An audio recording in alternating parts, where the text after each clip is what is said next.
Dwight Ramos leads Gilas Pilipinas to victory in do-or-die FIBA Asia Cup clash with Iraq. Disaster was averted for Gilas Pilipinas, avoiding an early exit in the 2025 FIBA Asia Cup with a much-needed 66-57 win over Iraq held in King Abdullah Sports City Stadium.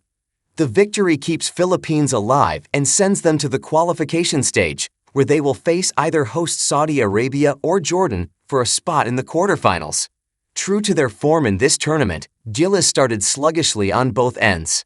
Offensively, they struggled to create good looks, while defensively, they were once again punished from deep, allowing Iraq to shoot 46.2%, 6 of 13, from beyond the arc in the first half. Ali Ismail caught fire early and finished the game with 13 points on 3 triples converted. Justin Brownlee, the team's best scorer in their first 2 games, was hounded by multiple defenders every time he touched the ball. The pressure limited him to just a single point in the opening half without a made field goal, forcing Gilas to look for other sources of offense. The turning point came in the second quarter when Tim Cone shifted his approach, prioritizing floor spacing to break Iraq's zone. Carl Tomeo was deployed at the 5, flanked by energy bunnies like Kevin Quiambao and CJ Perez. This alignment allowed Gilas to move the ball more freely and attack gaps in the defense, transforming a 6-point deficit into a tie at halftime.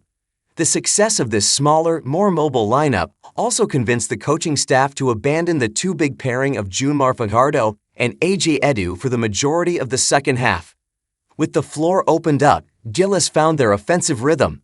Dwight Ramos led the charge, delivering an all-around gem with 21 points and 5 rebounds on 64.8% true shooting. Ramos mixed strong drives to the rim with knockdown spot-up shooting, capitalizing on the paint, touches created by Scotty Thompson's relentless penetration.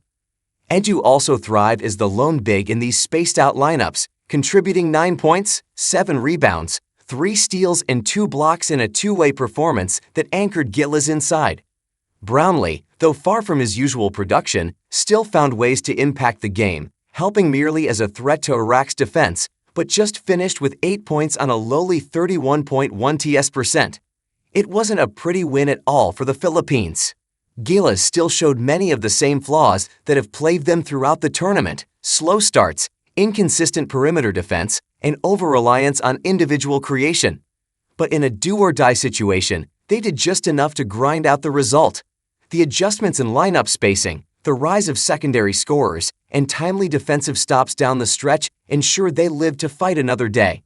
Now, with their Asia Cup life hanging by a thread, they'll need to find another gear against a tougher opponent if they want to keep this run going.